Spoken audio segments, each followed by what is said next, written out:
A mysterious text appeared in Europe, promising a secret revolution of all human knowledge. The Rosicrucians emerged from the shadows as history's most elusive secret society, a name whispered for centuries, yet never truly understood. By the end of our journey, you will possess a clear map through the labyrinth of their hidden history. We will uncover their true beginnings, decode their profound spiritual teachings, and reveal the incredible mark they left on our world. What was the real purpose behind their coded manifestos? And did their invisible brotherhood ever truly exist? What is the first thing that comes to mind when you hear the words secret society? The year 1614 marked a turning point, a cultural detonation that would ripple through the intellectual landscape of Europe. It began with a strange and anonymous publication, the Fama Fraternitatis. This document, whose title translates to the fame of the brotherhood, was not a dry philosophical treatise. It was an announcement, a call to the learned men of the continent, revealing the existence of a secret and enlightened fellowship. The Fama told the incredible life story of their founder, a mysterious figure named Christian Rosenkreutz. According to the text, he was a German nobleman who, as a young man, traveled to the east, to Damascus and the mystical city of Damcar, absorbing ancient wisdom from Arabian sages and mastering the secrets of nature. Upon returning to Europe, he attempted to share this knowledge, but was met with scorn and disbelief. So, he gathered a small group of like-minded brothers, no more than 8, and founded the Fraternity of the Rose Cross. They swore an oath to heal the sick without payment, to wear no distinctive clothing, and to meet in secret once a year at their headquarters, a hidden sanctuary called the House of the Holy Spirit. Most astonishingly, the Fama claimed that 120 years after his death, the brothers had accidentally discovered the perfectly preserved tomb of their founder, a vault filled with miraculous artifacts and inscribed with profound secrets, signaling that the time had come for their knowledge to be shared with the world. The intellectual elite of Europe were electrified. Was this a genuine invitation from a hidden college of super geniuses, or an elaborate literary hoax? The following year, 1615, brought a second text, the Confessio Fraternitatis, or the Confession of the Brotherhood. This document was even more direct, a bold manifesto that doubled down on the Fama's claims. It positioned the Rosicrucian Brotherhood as the true reformers of a corrupted world, criticizing the established church and the flawed sciences of the day. The Confessio promised a coming revolution in human understanding, a new dawn of spiritual and intellectual enlightenment guided by their secret wisdom. It teased the existence of a magical book, a compendium of all knowledge, more valuable than all the riches on earth. This second publication poured fuel on the growing fire of public fascination and debate. Then, in 1616, a third and utterly unique book appeared, The Chemical Wedding of Christian Rosenkreutz. Unlike the first two manifestos, this one was a first-person narrative, an allegorical fairy tale of magic and transformation. It described a 7-day journey where the now elderly Christian Rosenkreutz is invited to a wondrous castle to celebrate the royal wedding of a king and queen. The story is filled with alchemical symbolism, talking birds, magical tests, and fantastical events, including the creation of a homunculus and the beheading and resurrection of the wedding guests. This bizarre and captivating tale was less a declaration and more a spiritual puzzle, a test of the reader's own inner wisdom and ability to decode its hidden meanings. Together, these three texts created a perfect storm. They presented a complete package, a mythical founder, a secret brotherhood with a noble purpose, and a promise of a coming golden age. The response was immediate and overwhelming. Across Europe, letters poured forth from scholars, theologians, and princes, all desperately seeking to contact this invisible college. Pamphlets were published both praising the Rosicrucian ideals and denouncing them as a dangerous heresy or a devilish trick. The public was captivated, but a single burning question remained unanswered: who had truly written these mysterious manifestos, and where was this legendary brotherhood hiding? The central figure of this entire mystery, Christian Rosenkreutz, presents us with a profound enigma. Was he a man of flesh and blood, a carefully constructed myth, or a powerful symbol for something else entirely? His biography, as laid out in the Fama, reads like a spiritual epic. He was said to have been born in the year 1378 into a noble but impoverished German family. Dedicated to a life of learning, he entered a monastery as a boy, but soon set out on a pilgrimage to the Holy Land. His true education, however, began not in Jerusalem, but in the legendary city of Damkar, a place scholars have never been able to locate on any map. There, he was welcomed by wise masters who imparted to him the profound secrets of mathematics, physics, and magic, translating a sacred book of universal knowledge, the Book M, into Latin. After 3 years, he traveled on to Egypt and Morocco, absorbing every piece of occult wisdom he could find before finally returning to Europe, a transformed man. He brought back a revolutionary understanding of the universe, but when he offered this knowledge to the established scholars of the day, he was ridiculed and rejected. Undeterred, he gathered a small band of 8 devoted brothers, founding the Fraternity of the Rose Cross and establishing their secret headquarters. He lived to the astounding age of 106, dying in total obscurity, his death and the location of his burial known only to his inner circle.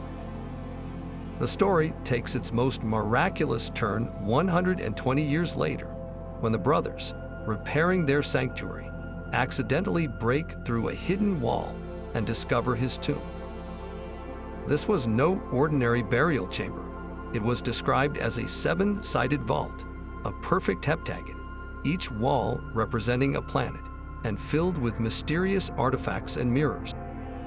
Most breathtaking of all, the entire chamber was said to be illuminated by a miniature, artificial sun fixed in the ceiling, a source of eternal inner light. So, who or what was Christian Rosenkreutz?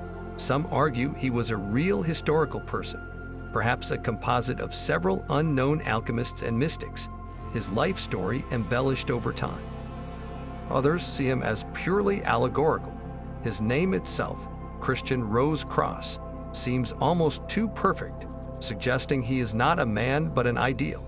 He is the symbol of the initiated soul, the individual who undertakes the difficult journey to attain spiritual wisdom and is then reborn, illuminated from within, just like the sun in his vault.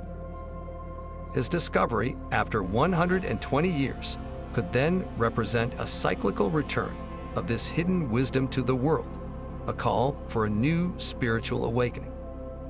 The truth may be that his greatest power lies in this very ambiguity, a figure designed to be both a founder and a mirror, reflecting the seeker's own desire for enlightenment. Europe in the early 1600s was a world cracking open.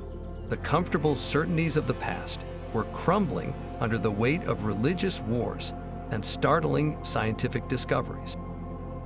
It was an age crying out for a new kind of wisdom, a synthesis of faith and reason. This is precisely why the Rosicrucian manifestos landed with such explosive force. They promised exactly what the era craved, but what if the documents were never an announcement at all? What if they were a carefully crafted lure, a recruitment pamphlet for a network that already existed in the shadows? This is the compelling theory of the Invisible College. The idea is that a scattered fellowship of Europe's most advanced thinkers, men who dabbled in forbidden knowledge and dreamed of a reformed world, operated in secret. They could not risk public association with their radical ideas, which often challenged both church dogma and academic orthodoxy. So, they created a mythical figurehead, Christian Rosenkreutz, and a legendary brotherhood to serve as a public face, a symbol around which other like-minded individuals could gather. The manifestos were not a history, they were a test and an invitation. Only those who understood the deeper allegories would know how to respond, how to seek out the real, living network behind the fable. So who were these hidden architects? Suspicion has long fallen on several key figures. One is the English philosopher and statesman Sir Francis Bacon. Bacon was a passionate advocate for a new system of scientific inquiry, a great instauration of learning that would empower humanity. His own work, The New Atlantis, describes a utopian society governed by a secretive order of scientist philosophers called Salomon's House. The parallels to the Rosicrucian ideals are striking. Could Bacon or his circle have used the Rosicrucian myth to advance their program for a scientific revolution? Another candidate is the brilliant and enigmatic John Dee, the Elizabethan magus and mathematician. Dee's entire life was a quest for a universal language, a pure mathematics that could unlock the secrets of creation. His conversations with angels and his profound studies in alchemy and navigation made him a living repository of the very occult sciences the Rosicrucians claimed to possess. Perhaps the manifestos were an attempt to codify and disseminate Dee's esoteric legacy after his death. Then there is a more grounded, but equally plausible, theory pointing to a group of Lutheran theologians and alchemists in the German town of Tübingen. This circle, which may have included the influential Johann Valentin André, was deeply concerned with the corruption they saw in both the Catholic and Protestant churches. They envisioned a spiritual reformation rooted in personal piety and direct mystical experience, a third way that transcended sectarian squabbles. For them, the fictional Rosicrucian brotherhood could have been a perfect vehicle, a symbolic call for a reformation of the heart, free from the political dangers of openly criticizing the religious powers of the day. Whether it was one of these groups or a collaboration across borders, the effect was the same. The invisible college remained invisible, its members safely anonymous, while their creation, the legend of the Rose Cross, swept across Europe, gathering the curious and the qualified. It was a masterpiece of intellectual guerrilla warfare, a myth that was far more powerful and far safer than any public declaration could ever be. So what exactly did this invisible college believe?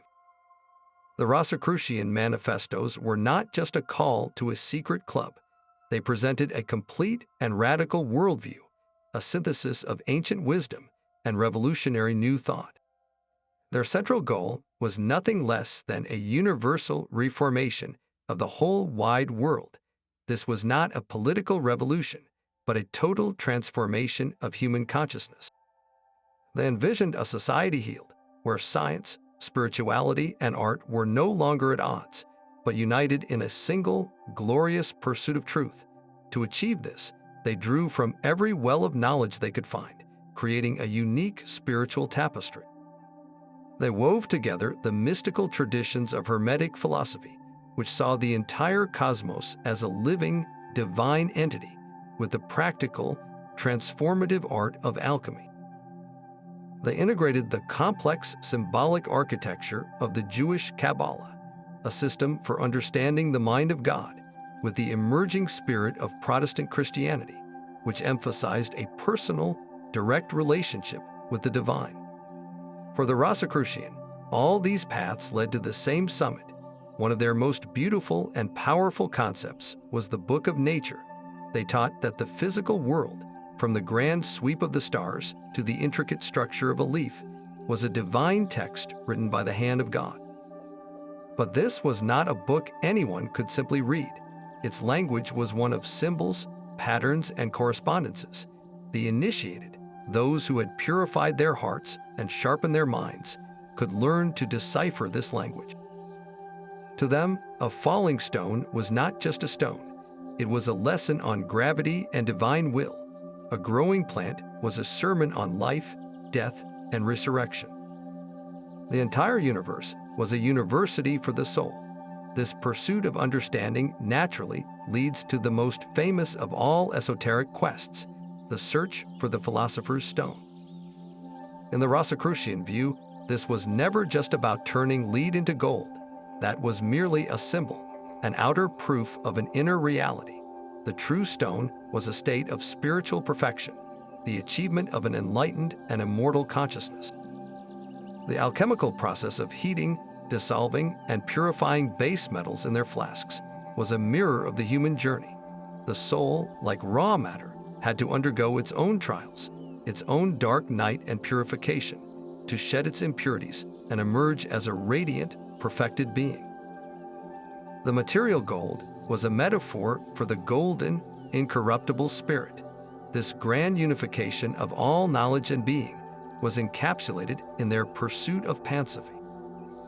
This is the idea of all-encompassing wisdom.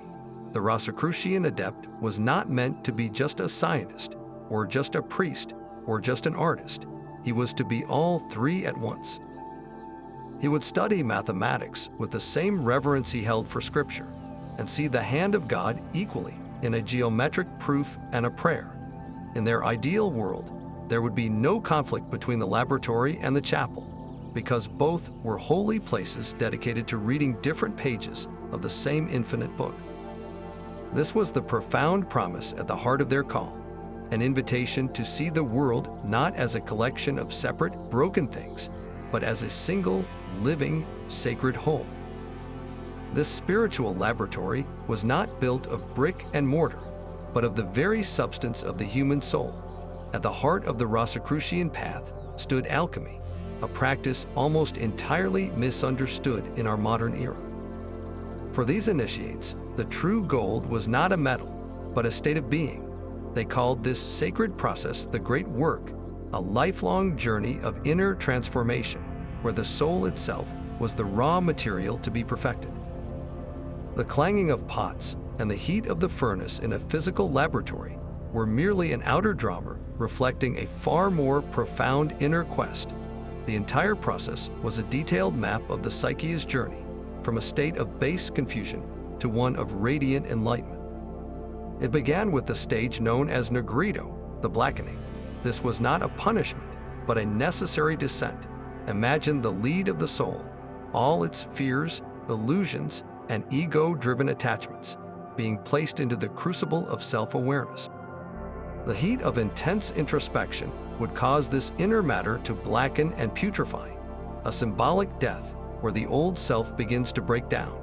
It is a dark night of the soul, a period of confusion and despair that must be endured before any real growth can occur. From this profound darkness emerges the next stage, albedo, the whitening. Here, the blackened matter is washed and purified, rising as a white stone or a shining queen. This represents a state of purification and clarity, where the soul, having surrendered its heaviest burdens, experiences a newfound peace and lucidity. The mind becomes still, reflective like a spotless mirror, able to perceive truth without the distortion of personal desire. Following this cleansing comes citronitis, the yellowing, a stage often associated with the dawning of the inner sun. This is the first flash of true spiritual illumination, where the seeker gains a direct, intuitive understanding of divine laws. The soul is no longer just clean. It is beginning to glow with an inner light, gaining wisdom and a sense of sacred purpose. The final and most glorious stage is rubedo, the reddening. This is the ultimate union, the sacred marriage of the white queen and the red king within the soul. It represents the fusion of the purified self with the higher, divine consciousness. The result is the creation of the lapis philosophorum, the philosopher's stone. But what is this stone? It is not a physical object you can hold. It is the achievement of Christ consciousness, the awakening of the higher self, a state of timeless, incorruptible awareness that can transform everything it touches. The entire alchemical process was a metaphor for achieving this ultimate state of unity, where the human and the divine become one inseparable whole. The laboratory was the soul, The fire was spiritual discipline, and the priceless gold was the birth of an illuminated being. This iconic emblem, the Rose Cross, is far more than a simple badge. It is a complete map of the Rosicrucian cosmos and the human journey within it. The cross itself represents the material world, the four elements, and the physical body with its arms outstretched. It is the solid, tangible reality we all inhabit, the stage upon which our lives unfold. At the very center of this cross, where its two beams intersect, blooms the rose. This is the point of profound transformation. The rose symbolizes the human soul, a thing of divine beauty and secret wisdom, gradually unfolding its petals through the trials and experiences of earthly life. It represents enlightenment not as an escape from the world, but as a radiant flowering precisely at the intersection of the physical and the spiritual. The soul does not flee the body, it perfects it, blossoming right here in the midst of our human existence. This single image captures their entire philosophy, the sacred marriage of heaven and earth. Beyond this central emblem, their world was rich with other potent symbols. The pelican, often depicted piercing its own breast to feed its young with its blood, was a powerful emblem of sacrifice and charity. It represented the initiate's willingness to offer up their own ego, their own personal desires, for the nourishment of the higher self and the benefit of all humanity. Then there is the phoenix, the mythical bird that immolates itself in fire only to rise again from its own ashes. This was the ultimate symbol of the alchemical process, the necessary death of the old, base consciousness, so that a new, radiant, and immortal self could be born. This cycle of death and rebirth was not a one-time event, but a continual process of spiritual refinement. Geometry and number were also a sacred language to them.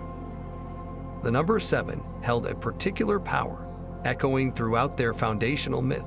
The tomb of Christian Rosenkreutz was a 7-sided vault, each wall representing one of the 7 known planets and their corresponding metals and spiritual principles. This heptagon was a microcosm of the entire ordered universe. They also spoke of 7 planetary ages, vast cycles of time through which human consciousness evolved.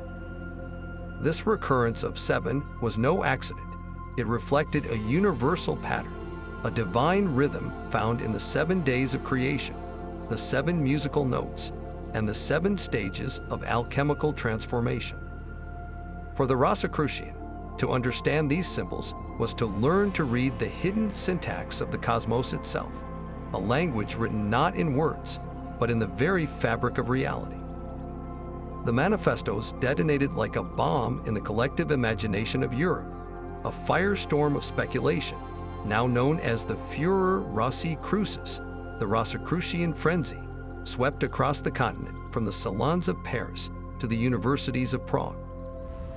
Learned men, powerful nobles, and skilled artisans found themselves captivated by the promise of an invisible college of superhuman adepts. They were not just curious, they were desperate.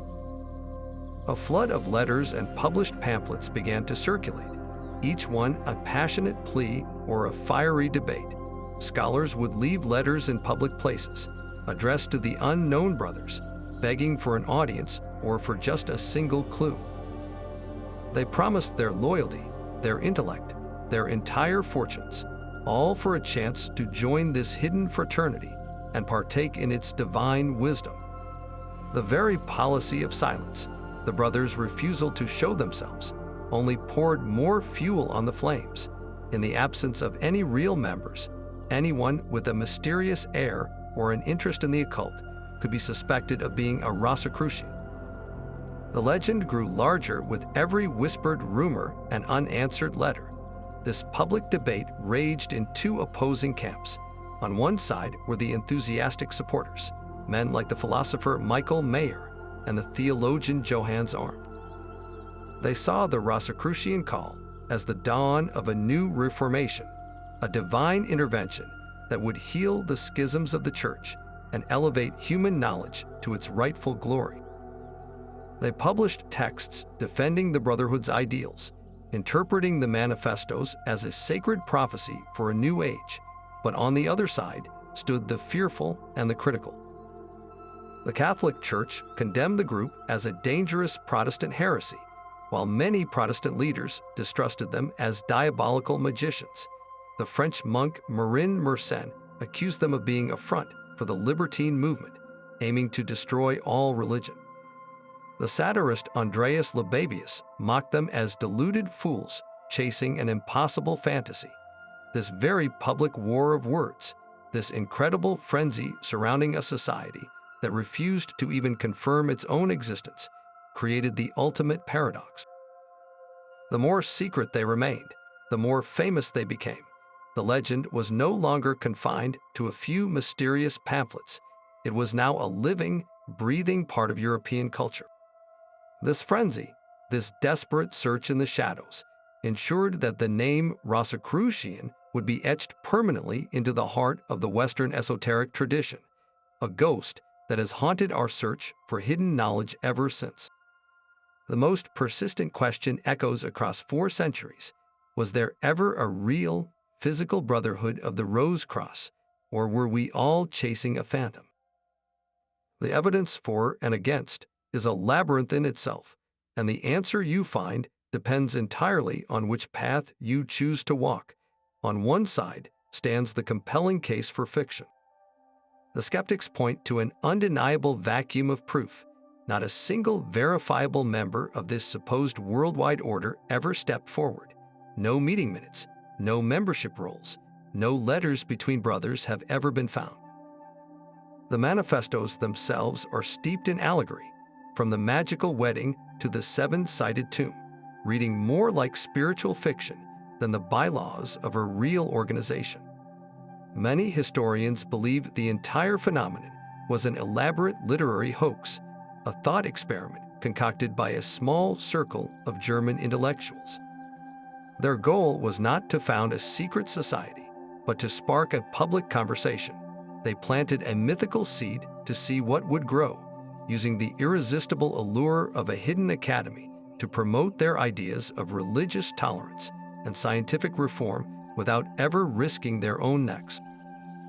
In this view, the Führer was the entire point, the real experiment in mass psychology, and the Rosicrucians were never meant to be found because they never existed at all. Yet, the case for fact presents a different kind of logic, one that operates in the shadows. Proponents argue that a truly secret initiatic brotherhood would, by its very nature, leave no public trace. Its members would not seek fame, they would pursue wisdom. Communication would not be through public pamphlets, but through coded symbols, personal introductions, and direct spiritual transmission to prepared candidates. The public manifestos, then, were not the voice of the order, but a carefully cast net. Their purpose was to act as a filter, a test of discernment that would only be passed by those with the eyes to see and the heart to understand. The countless seekers who wrote public letters failed this test spectacularly, proving they were not yet ready. The real brothers watched from the shadows, silently observing the frenzy, waiting for the one candidate who would seek not the brothers, but the brotherhood's true purpose, enlightenment itself. This theory suggests the order has always been with us, an invisible college working tirelessly behind the scenes of history. Its public manifestations, from the 17th century to the modern day, being merely faint echoes of its perpetual, hidden activities. So, who is correct? The historian in us may lean toward the elegant hoax theory, a brilliant piece of propaganda that achieved its aim beyond all expectation.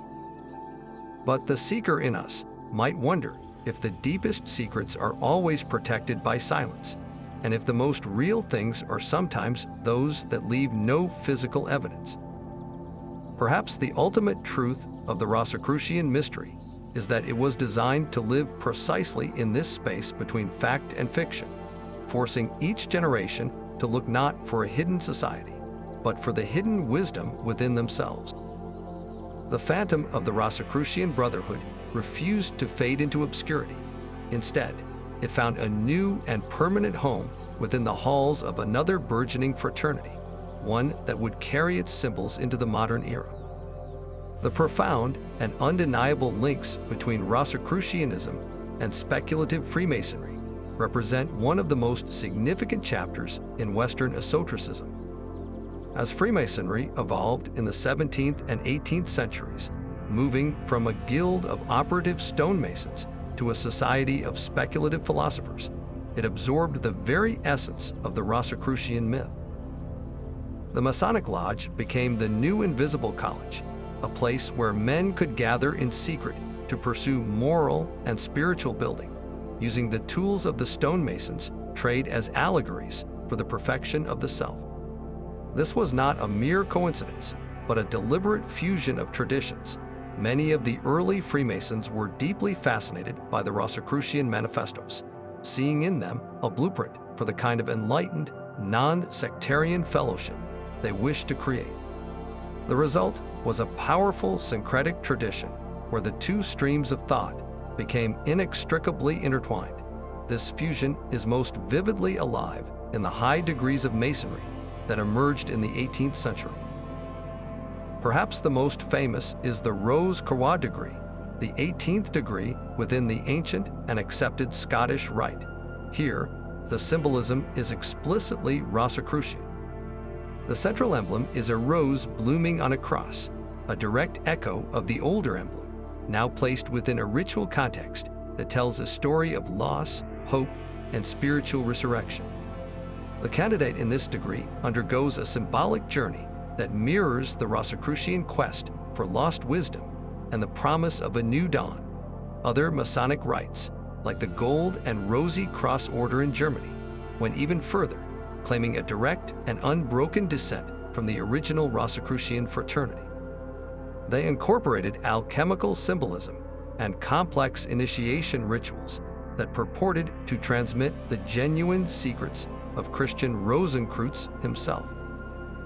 So, while the historical Rosicrucian order may have been a phantom, its spirit, its symbols, and its grand ambition for human perfection were given a tangible body and a lasting voice through the rituals of Freemasonry, ensuring that the rose would continue to bloom for centuries to come. The phantom of the Rosicrucian ideal was about to take on a startlingly solid form. By the mid-1700s in Germany and Austria, the abstract yearning for a hidden brotherhood crystallized into a highly structured and formidable organization known as the Order of the Gold und Rosenkreuz, the Golden and Rosy Cross. This was not a vague philosophical circle, but a tightly knit, hierarchical society with a clear mission and a surprising appetite for political influence. It presented itself as the true, historical Rosicrucian fraternity, finally stepping out of the shadows with a definitive doctrine and a complex ladder of initiation. The order was built around a rigid system of 9 distinct grades, each with its own secret knowledge and rituals. A new member, a mere novice, would begin as a junior and slowly ascend through levels like Theoreticus and Practicus, learning the theory of the sacred sciences. The higher grades, with titles like Philosophus and Magus, were reserved for those who had mastered the most profound practical secrets, particularly the art of alchemy. This was the order's beating heart. Unlike the purely spiritual alchemy of earlier times, the Gold und Rosenkreuz pursued an intensely practical form of the art. Their adepts maintained active laboratories, working with furnaces and retorts in a very real quest to produce physical gold and the fabled philosopher's stone. They believed this tangible mastery over nature was proof of their spiritual attainment and a source of immense power. Their worldview was a potent blend of this operative alchemy and Christian theosophy, a mystical system seeking direct knowledge of the divine through personal revelation. They saw themselves as the guardians of a pure, ancient Christian wisdom that was under direct threat, and they knew exactly who the enemy was. The 18th century was the age of enlightenment, a period championing reason, secularism, and individual liberty. Secret societies like the Bavarian Illuminati were founded on these very principles, advocating for the overthrow of monarchy and religious dogma. To the Gold und Rosenkreutzer, this was not progress. It was a dangerous heresy that would lead to social chaos and spiritual ruin. They positioned themselves as the militant opposition to the Enlightenment and its agents. This ideological war soon spilled from the philosophical realm into the corridors of real power. The order found a powerful patron in Frederick William II of Prussia, and its members deeply infiltrated the Habsburg court in Vienna. They became key players in a conservative counter-movement, whispering in the ears of emperors and ministers, working to undermine the influence of Enlightenment thinkers and Freemasons. They were no longer just mystical seekers. They were political operatives, using their secret network to shape the destiny of empires in a desperate bid to preserve their vision of a divinely ordered world. This was Rosicrucianism transformed, a secret society that had traded its invisibility for a seat at the table of kings. Yet the political power of the Golden and Rosy Cross could not withstand the sweeping tide of the modern world. As the 19th century dawned, bringing with it the Industrial Revolution and a new wave of scientific materialism, the old secret societies seemed to fade into the background. But the Rosicrucian impulse, the timeless yearning for hidden wisdom, was far from dead. It was merely preparing for a spectacular rebirth, this time on a global stage. The crucible for this revival was the burgeoning occult revival of the late 1800s, a period when spiritual seekers across Europe and America began to rebel against the cold, mechanical universe proposed by science. They longed for mystery, for magic, for a spirituality that embraced both the ancient and the cosmic. And it was here that the Rosicrucian legend found its most influential new home. At the very heart of this movement stood Helena Petrovna Blavatsky and the organization she co-founded, the Theosophical Society. Blavatsky was a force of nature, a world traveler who claimed to have spent years in Tibet being trained by hidden spiritual masters.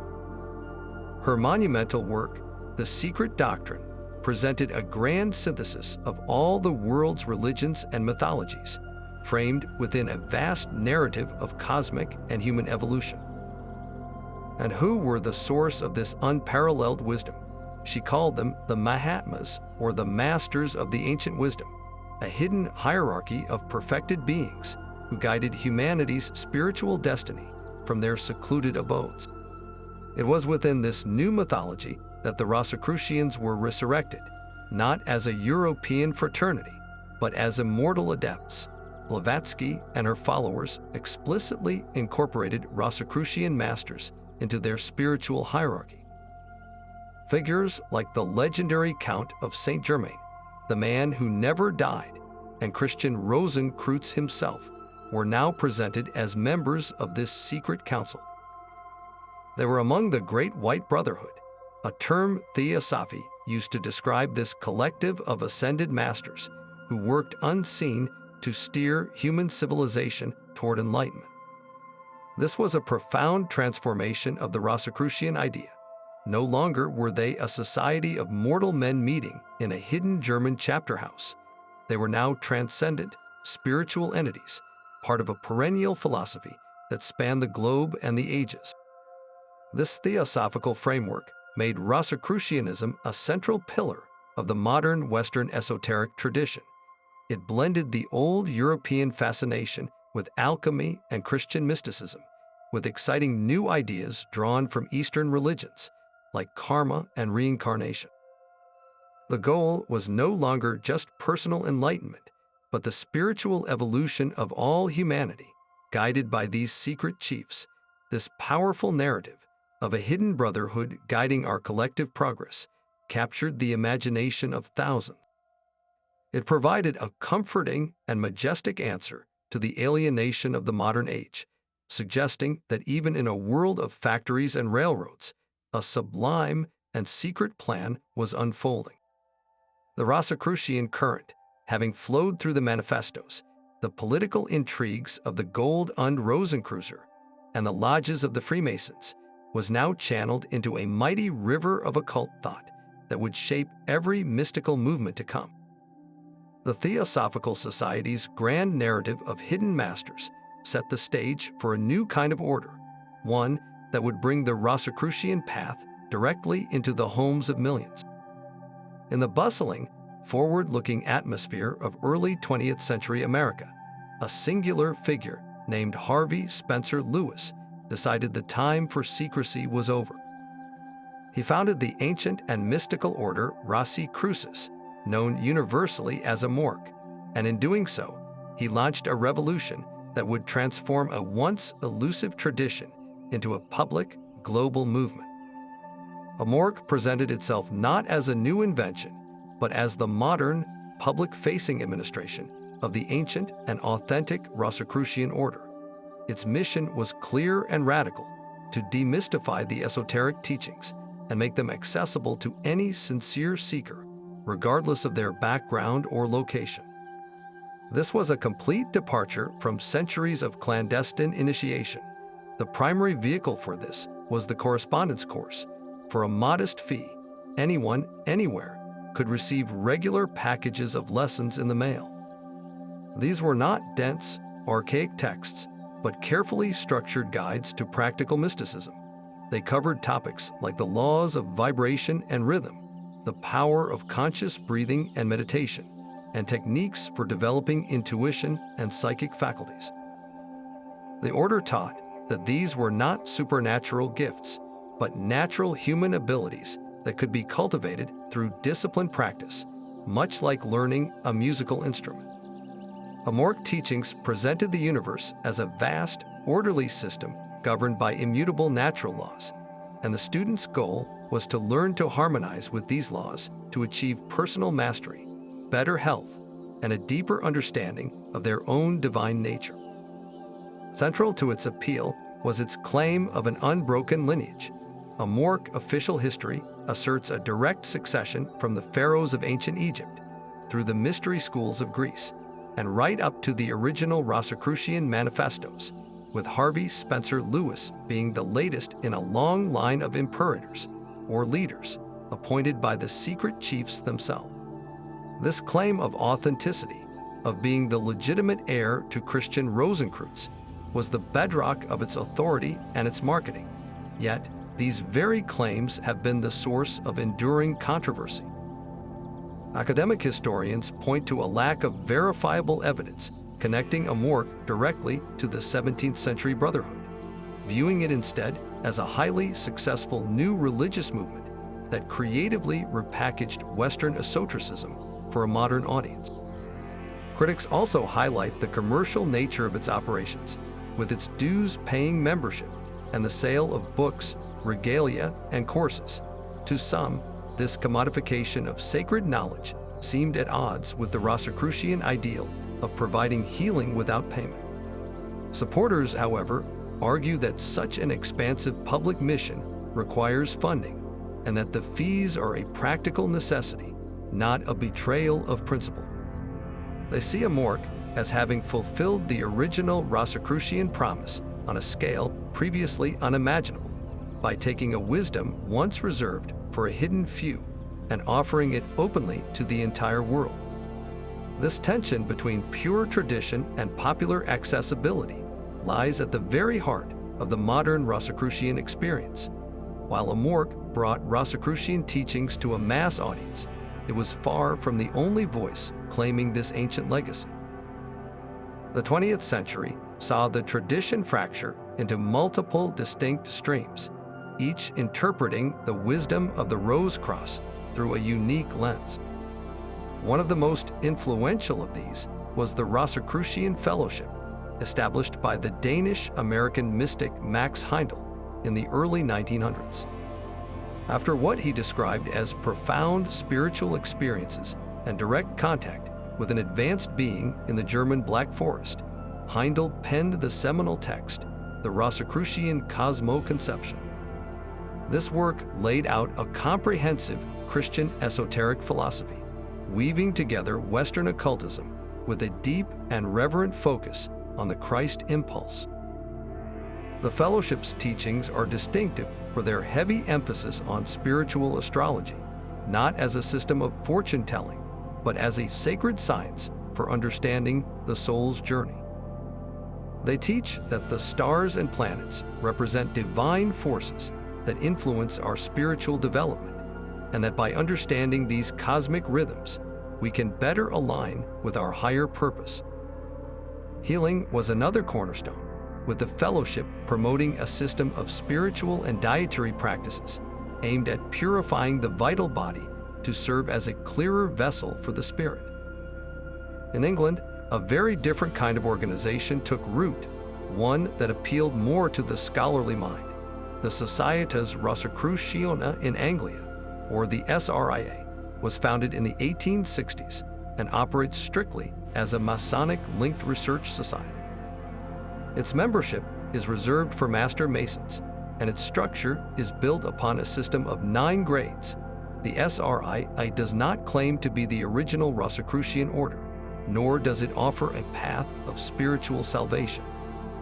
Instead, it functions as a collegium of dedicated students who meet to study the great texts of the Western esoteric tradition, from Alchemy and Kabbalah to the symbolism of the original manifestos. Its purpose is the preservation and intellectual examination of the Hermetic sciences, fostering a deep academic understanding of the very currents that inspired the Rosicrucian legend. Then there is the Lectorium Rosicrucianum, or the International School of the Golden Rosicrucians, which emerged in the Netherlands after the Second World War. This group presents a powerfully Gnostic Christian path. Its worldview is dualistic, drawing a sharp distinction between the perishable, fallen world of our ordinary existence and the eternal, divine realm of the original life. The Lectorium teaches that humanity is trapped in a cycle of reincarnation within this lower nature, and that the true purpose of the Rosicrucian path is to achieve a radical spiritual rebirth. This rebirth awakens a dormant, immortal seed of spirit within the heart, allowing the individual to transcend the cycle of death and rebirth and return to the divine original state. Their path is one of strict discipleship, requiring a complete transformation of life and a turning away from the influences of the mundane world, from the therapeutic astrology of the Rosicrucian Fellowship to the scholarly pursuits of the SRIA and the rigorous Gnosticism of the Lectorium. The modern era demonstrates a remarkable diversification. The single, mysterious voice from the 17th century, manifestos, has blossomed into a chorus of different interpretations, each finding its own unique audience of seekers in a complex and searching world. This spiritual vision of a living cosmos did not remain confined to dusty manuscripts. It actively shaped the very foundations of modern science, creating a bridge between the mystical and the measurable. The Rosicrucian worldview, which saw the universe as a single, breathing entity governed by divine laws, provided a powerful motivation for early scientific inquiry. For thinkers like Robert Fludd and Michael Mayer, two of the most ardent early defenders of the Rosicrucian ideal, investigating nature was a form of worship. Fludd, an English physician and cosmologist, produced vast, intricate diagrams of the universe that blended biblical allegory with emerging astronomical observations. To him, the human body was a microcosm of the macrocosm, and studying its functions was a way to read the signature of God in flesh and blood. His science was not separate from his spirituality. It was an expression of it. Similarly, Michael Mayer, a German alchemist and physician, saw the pursuit of natural knowledge as a sacred duty. His elaborate emblem books used stunning illustrations of alchemical processes to convey spiritual truths, arguing that the true philosopher must understand both the book of Scripture and the book of nature to grasp the full picture of divine creation. Their work was not a rejection of science, but an attempt to build a science that included the soul.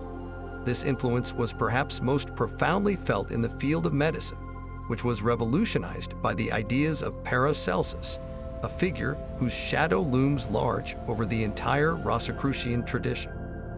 Paracelsus rejected the ancient medical dogma of the four humors, which had dominated European medicine for 1,000 years. In its place, he championed a new approach that relied on chemistry. He introduced the use of specific chemical compounds and mineral-based medicines, laying the groundwork for modern pharmacology. But for Paracelsus and his Rosicrucian followers, this was more than just a technical advance. At the heart of his system was a vital, spiritual force he called the archeus. This was not a physical organ, but a kind of inner alchemist residing in the stomach, a vital force that governed digestion, separated the pure from the impure, and maintained the body's health. Disease occurred when this internal ruler was weakened or disrupted. The physician's role, then, was not just to administer a drug, but to support the archeus, to provide it with the specific chemical keys it needed to restore the body's natural balance. This was a holistic vision of healing that saw the human being as an integrated system of body, spirit, and life force. In this way, the Rosicrucians and their philosophical allies became essential transitional figures. They stood precisely at the crossroads between the magical, symbol-filled worldview of the Renaissance and the cool, empirical analysis that would define the Enlightenment. They were not enemies of reason. They were pioneers who believed reason alone was insufficient to grasp a universe alive with consciousness. They insisted that the physical world could only be truly understood if one also acknowledged the invisible, spiritual forces that animated it. Their quest was for a unified theory of everything, long before the term was coined, one that wove together the physical, the spiritual, and the divine into a single, magnificent tapestry. When we look at the birth of modern science, we often see only the triumph of cold logic over superstition. But beneath that familiar story runs a deeper current, one fed by the Rosicrucian conviction that to study the stars, the elements, or the human body was to engage in the most sacred form of dialogue, a conversation with an intelligent and living cosmos. The invisible threads of Rosicrucian thought did not simply weave through science and philosophy. They embroidered the very fabric of Western art and literature. This current of hidden wisdom and spiritual transformation offered a powerful new language for creators, a symbolic vocabulary to explore the deepest mysteries of the human soul. One of the earliest and most sublime literary adoptions appears in the work of the German master Johann Wolfgang von Goethe.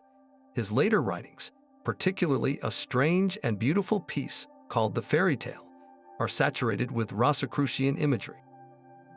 The story is not a simple children's fable, but a profound alchemical allegory.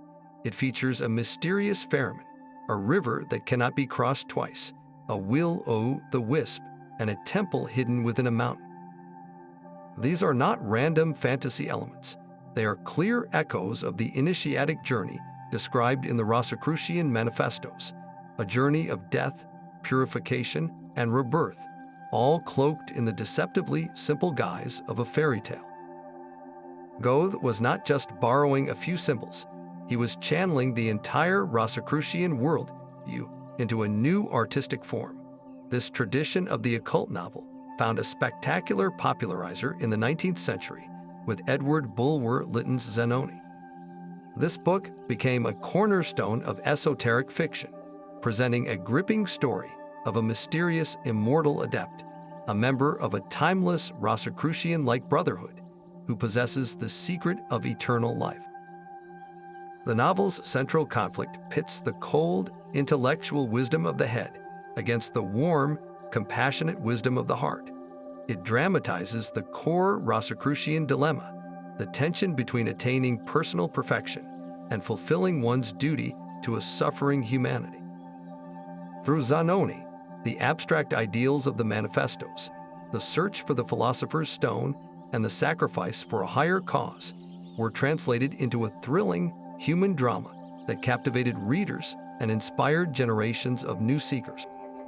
This symbolic language found a visual voice in the explosive genius of William Blake. The English poet and painter created a vast mythological universe in his art, one that resonates deeply with Rosicrucian and alchemical themes. His intricate etchings and radiant watercolors are a direct parallel to the illustrated emblems in old alchemical texts.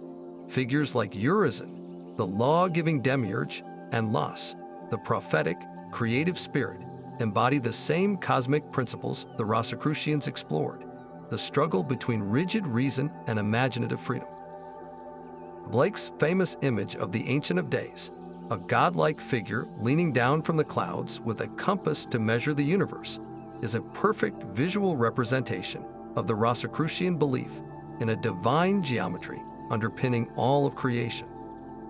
He was, in essence, drawing the spiritual anatomy of the cosmos as the Rosicrucians understood it.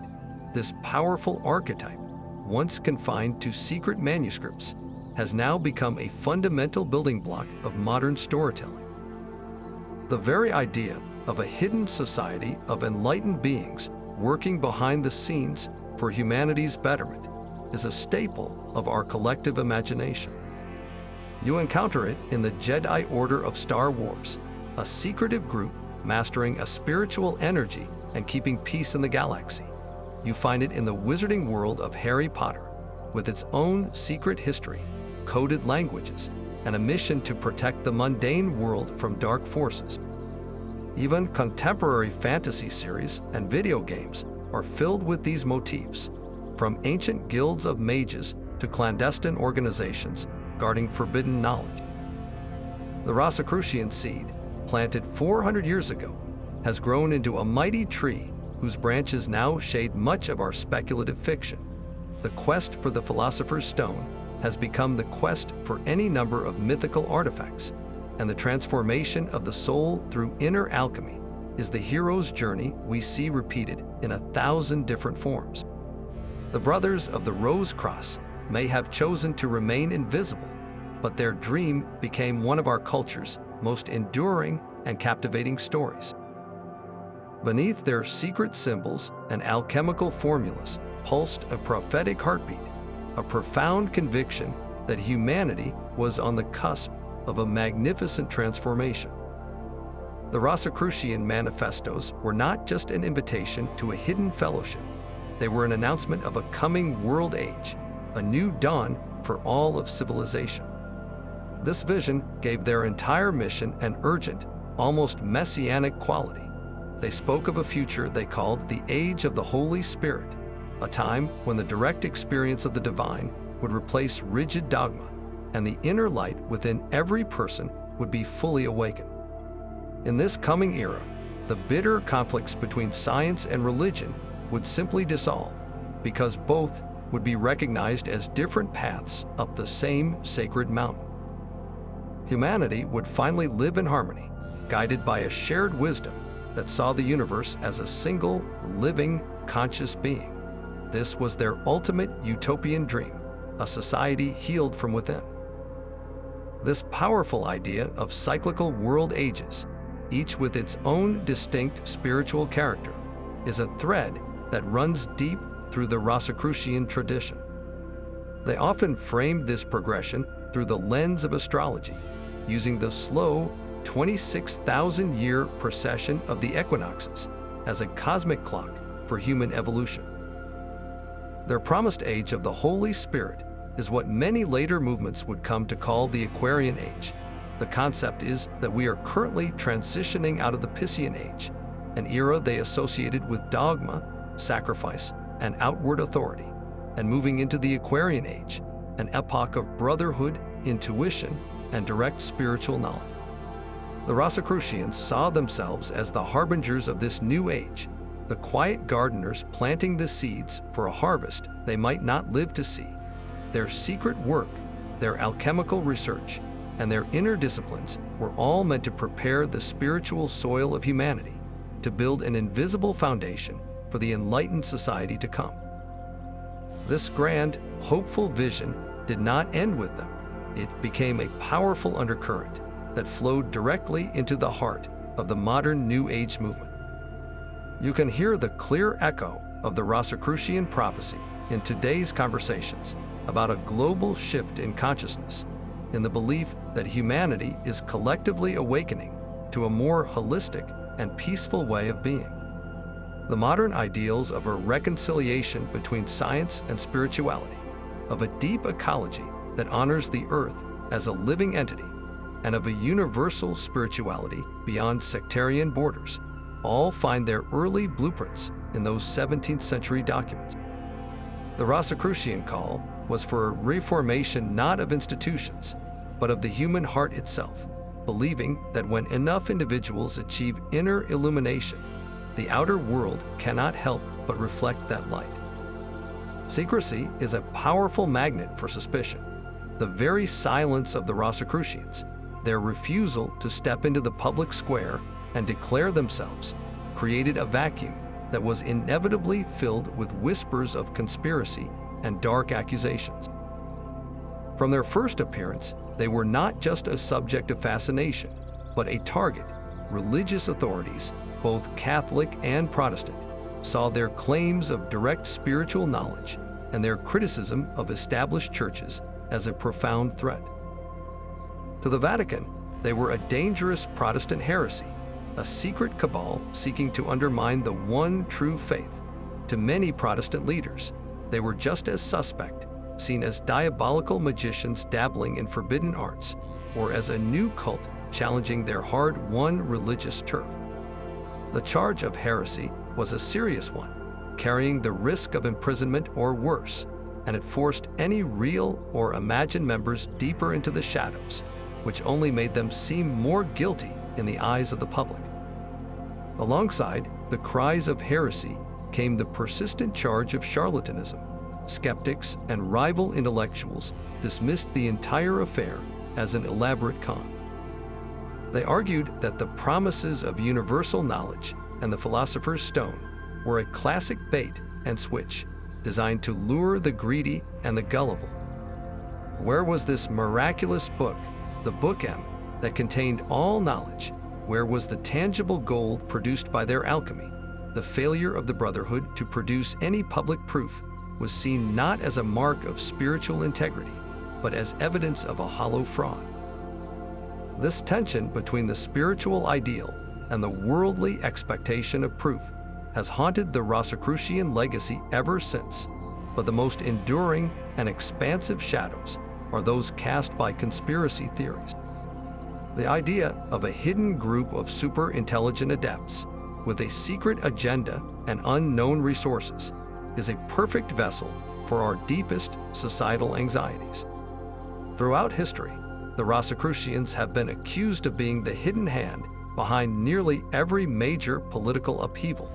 In the 18th century, they were portrayed by their enemies as the militant arm of a conservative counter-revolution, scheming in royal courts to crush the emerging enlightenment. Yet, in a bizarre twist, they have also been accused of orchestrating the very revolutions they were said to be fighting. Some conspiracy narratives paint them as the true architects of the French Revolution, pulling the strings of the Illuminati from behind a veil of mystery. This chameleon-like quality is telling. They can be seen as both tyrannical monarchists and radical revolutionaries, because the specifics do not matter. Their function in the conspiracy mindset is to be the ultimate other, the unseen puppet masters responsible for whatever event causes fear or confusion in a given era. In the modern day, this has evolved into claims that they are part of a vast, centuries-old network, the real power behind globalist institutions, secretly steering the economic and political destiny of the world. Why does this pattern persist? The Rosicrucians became a blank canvas because they offered so little of themselves to define. Secrecy invites projection. It allows every generation to paint its own fears and fantasies onto the elusive form of the Brotherhood. When an event is too complex, too chaotic, or too frightening to comprehend, the human mind often seeks a simpler explanation, a single, shadowy cause. The legend of the Rose Cross, with its 400-year history of silence and mystery, provides a ready-made receptacle for that need. The real power of these conspiracy theories is not in their truth, but in what they reveal about us, our perpetual desire to find pattern and intention in the chaos of history, even if that intention is malevolent. Yet a profound question remains hidden within the petals of the rose itself. Where were the women in this grand fraternity? The original manifestos and the historical orders they inspired were unequivocally a brotherhood, a closed circle of men. The Fama's 8 founding brothers were men, and the invitations to the learned of Europe were addressed to men. This was, on its surface, an exclusively male pursuit of wisdom. But to stop there is to miss a deeper, more compelling mystery woven into the very fabric of their symbols. Their entire cosmology was built upon a sacred marriage of masculine and feminine principles.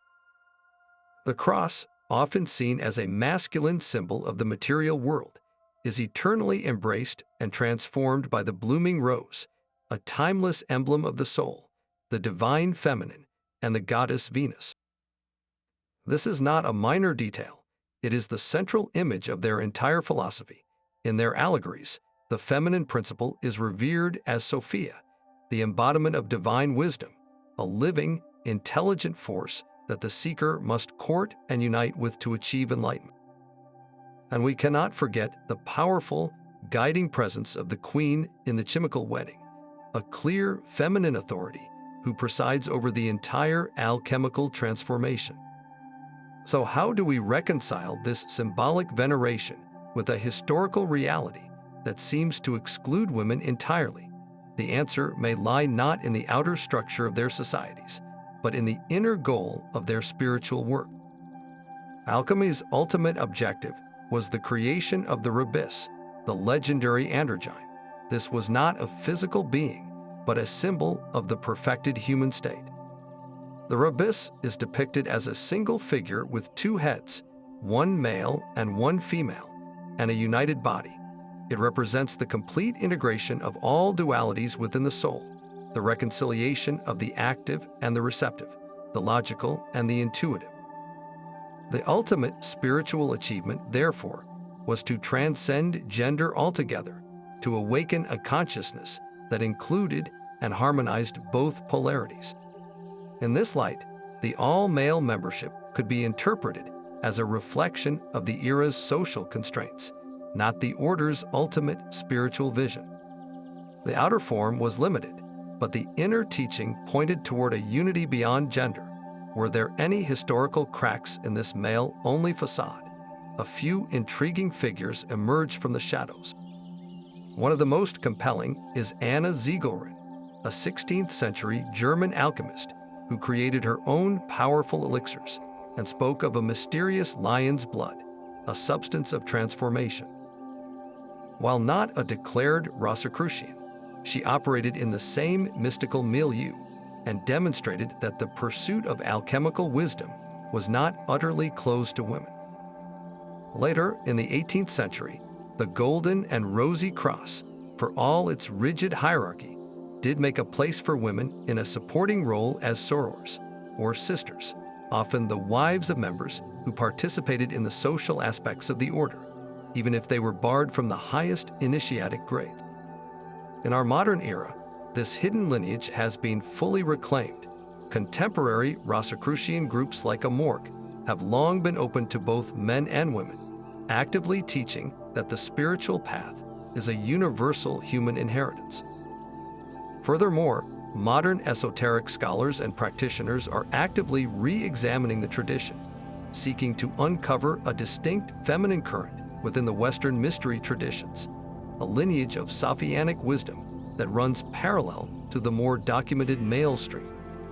They argue that the rose has always been there, not just as a symbol on a cross, but as a living presence inviting all of humanity, regardless of gender, to remember its own divine and complete nature. The true Rubis, then, is not a relic to be manufactured in a flask. but a potential to be born within every human soul. The philosophy was a map, but the rituals were the journey itself.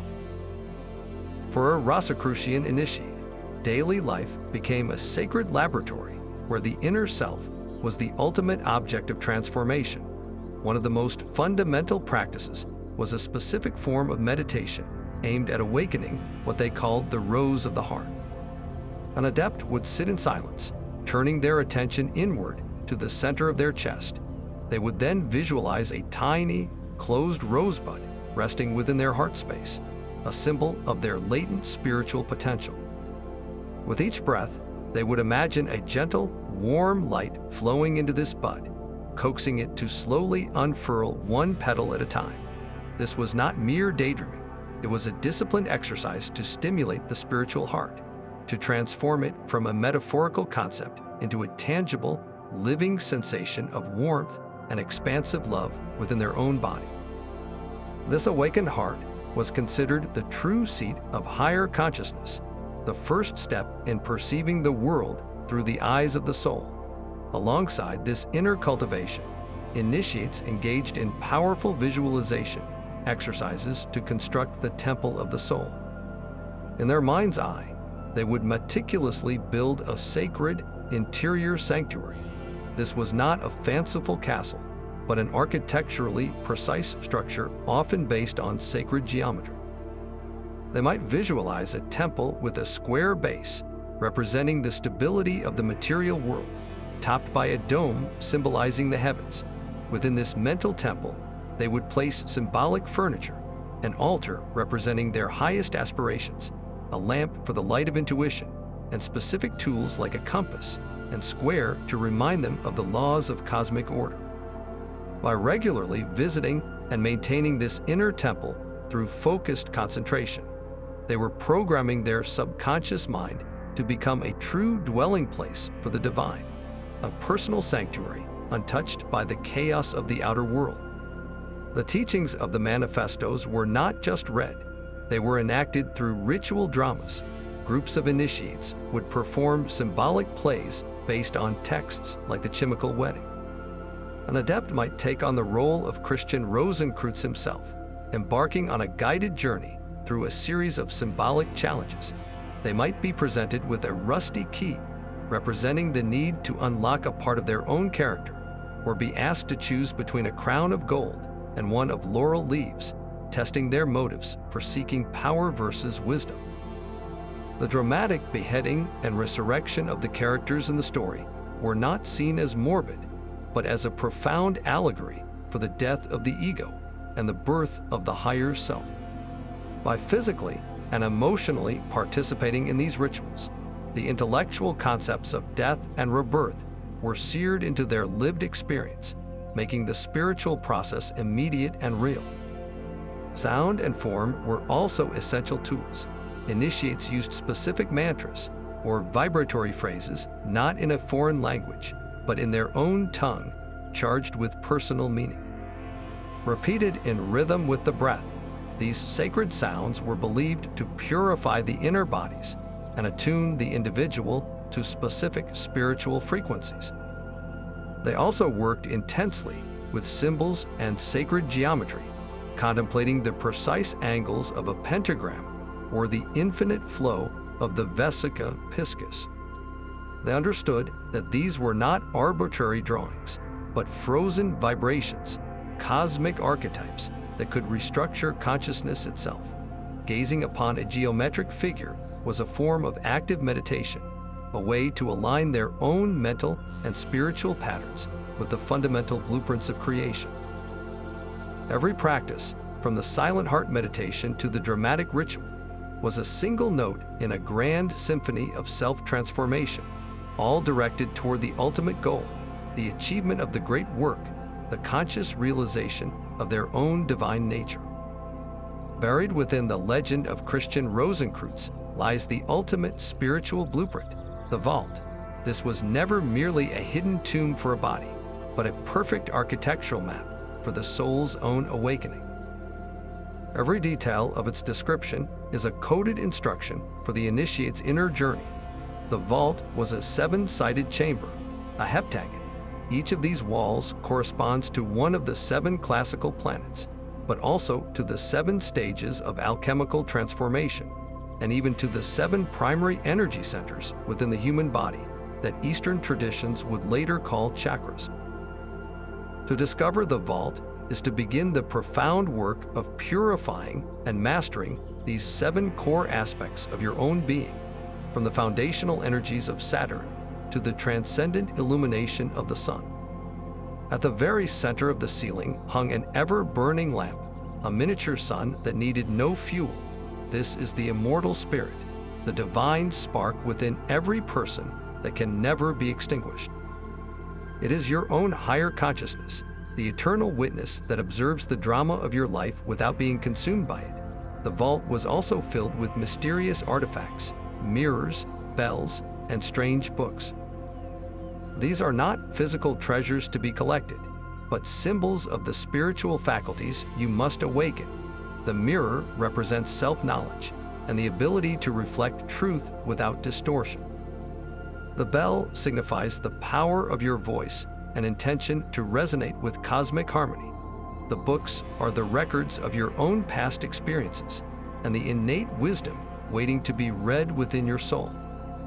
And the entire structure rested upon a circular floor, the symbol of perfection, wholeness, and the cyclical nature of all existence. So what does it mean to enter this vault?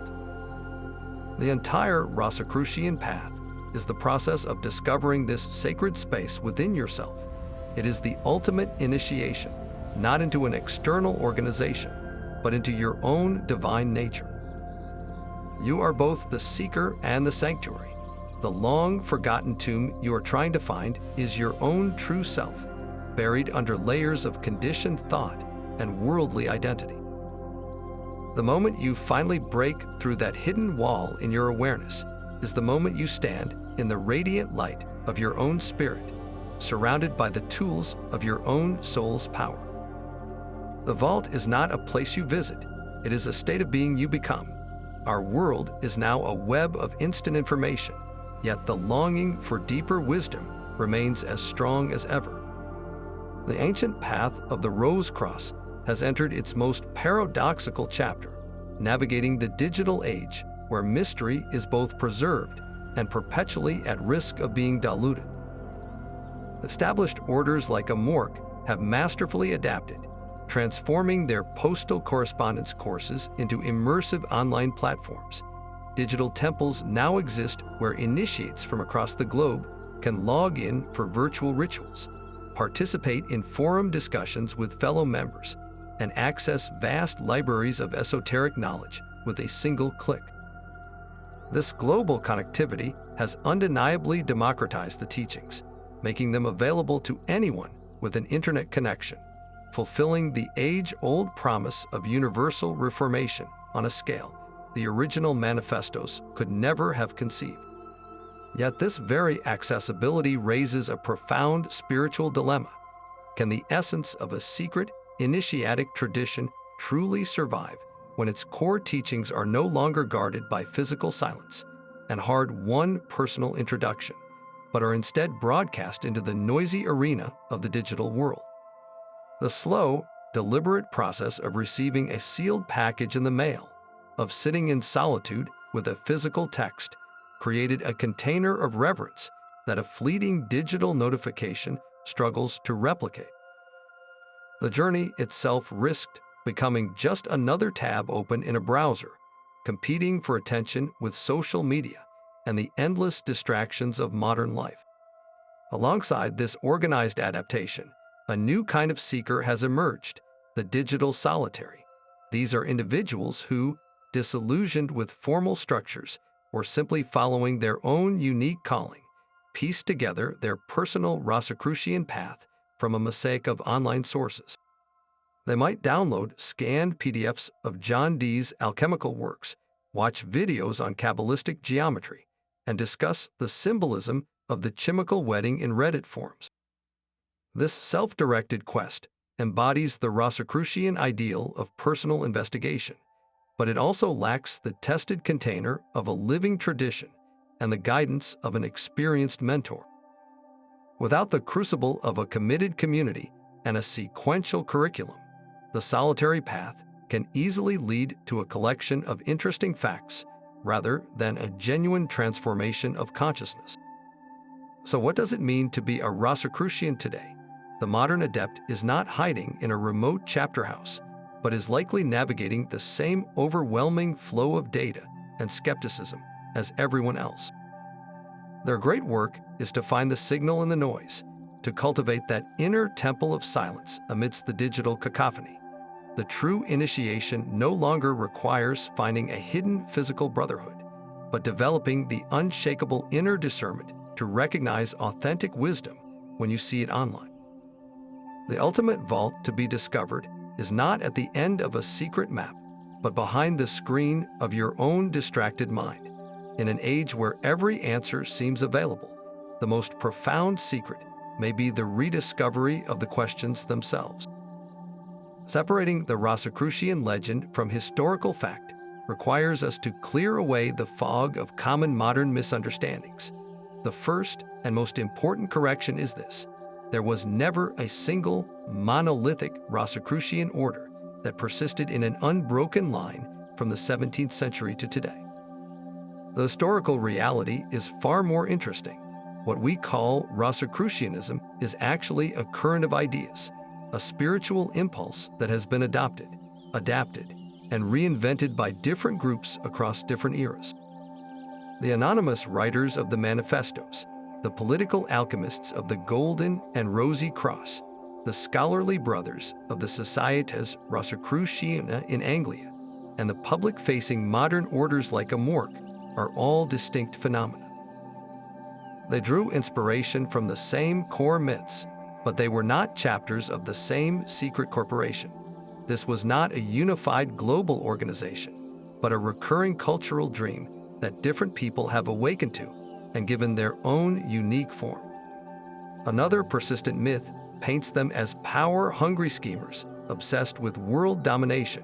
While the Gold und Rosenkreutzer did engage in court politics, this was the exception, not the rule. For the vast majority of those inspired by the Rosicrucian ideal, the pursuit was never about political power. It was about power of a completely different kind, personal spiritual sovereignty, and the transformation of human consciousness. Their stated goal was a universal reformation, a revolution from within the human heart, not the seizure of thrones. The true empire they sought to build was an interior one. Confusion also constantly swirls around their relationship with other famous secret societies. They are often lumped together with the Priory of Sion or the Bavarian Illuminati, as if they were a single cabal. The historical record shows something else entirely. The Priory of Sion was a 20th century hoax, a complete fabrication with no legitimate connection to the Rosicrucian manifestos. As for the Illuminati, they were not allies but philosophical enemies. The Illuminati were radical rationalists and secularists who sought to dismantle religion and monarchy. The Rosicrucians, in all their various forms, were fundamentally spiritualists who believed in a divine order. The Gold und Rosenkreutzer actively worked to infiltrate and undermine the Illuminati. They were rivals in a great ideological war over the future of the Western mind. Finally, we must confront the foundational figure himself. The likelihood of a historical Christian Rosenkreutz living in the 15th century is virtually zero. No birth records, travel logs, or contemporary accounts of such a person have ever been found. The story of his life, his travels, and his miraculous tomb reads not as a biography, but as a profound allegory. He is the ultimate symbolic figure, a personification of the initiated soul's journey. His discovery after 120 years represents the cyclical return of hidden wisdom to the world, a moment when humanity is once again ready to receive a deeper truth. To insist on his literal existence is to miss the entire point of the story, which was designed not to record history, but to ignite a spiritual quest. By letting go of these popular misconceptions, we can finally engage with the Rosicrucian phenomenon for what it truly was, a brilliant and enduring myth that challenged humanity to look beyond the surface of the world and seek the light within. 4 centuries later, the Rosicrucian enigma has lost none of its power to captivate. Its enduring legacy is not a hidden organization you can join, but a profound and timeless set of ideas that continue to speak directly to the human condition. At its heart, this legacy is a radical proposition that science and spirituality are not enemies, but 2 different languages describing the same magnificent reality. The Rosicrucian vision was of a world where the telescope and the prayer were tools used in the same sacred workshop, each revealing a different facet of a unified truth. This call for a healed world, where our inner and outer lives are no longer at war, remains as urgent today as it was in the age of alchemy. They offered a map for personal and global transformation, insisting that the journey to change the world must begin with the arduous and glorious work of changing oneself.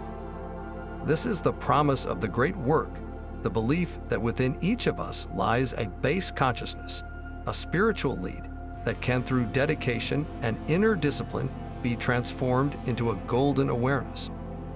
It is the ultimate affirmation of human potential, a declaration that enlightenment is not a distant myth reserved for saints, but a real and attainable state of being for anyone willing to undertake the journey. This path leads to the ultimate treasure the Rosicrucians sought, gnosis. This is not belief or faith in something you are told. It is direct, personal, and transformative knowledge of the divine, a knowing that comes from within. It is the difference between reading a menu and tasting the meal. The Rosicrucian invitation was always to taste for yourself, to experience the sacred directly, to awaken the inner sun, so that you no longer need to walk by the light of another's lamp. They represent the timeless human urge to look past the surface of things, to question the given reality, and to believe that a deeper, more meaningful order exists just beneath the veneer of the mundane. In a world often felt as chaotic and fragmented, the idea that a hidden wisdom connects all things, and that this wisdom is accessible to the sincere seeker, is a profoundly comforting and inspiring thought. The true secret they guarded was never a specific formula or a physical stone. It was the persistent, beautiful, and utterly human conviction that our reality is far more mysterious and magnificent than it appears, and that each of us carries within a spark of that ultimate mystery, waiting to be recognized and fanned into a lasting flame. From 3 mysterious texts published in the early 1600s to a global spiritual current, the Rosicrucian journey is a testament to the power of an idea. We have watched a phantom brotherhood blossom into a living tradition, its symbols and ideals weaving through the birth of modern science, the rituals of Freemasonry, and the very fabric of our art and stories. The historical truth of their origins may forever remain just out of reach, a tantalizing enigma at the heart of Western esotericism. Yet the cultural and spiritual legacy they left behind is utterly real and profoundly undeniable. Their call for a universal reformation, for a marriage of science and soul, continues to echo in our own search for meaning in a complex world. So where does this leave us with the nature of secrecy itself? Perhaps the greatest secret the Rosicrucians ever guarded is that the ultimate mysteries were never meant to be found in a locked vault or a coded manuscript. The true philosopher's stone was not a physical object, but the potential for transcendent awareness within every human being. The hidden brotherhood was not an organization to be joined, but the awakened higher self waiting to be recognized. Their entire elaborate dance of concealment and revelation was a magnificent misdirection, pointing away from external authorities and directly toward the infinite landscape of your own consciousness. The final unmasking, then, is not an act of uncovering a forgotten truth, but of remembering an innate one, the light in the tomb was always your own. What are your thoughts on the enduring allure of secret societies and our timeless human quest for hidden knowledge? Share your reflections in the comments below.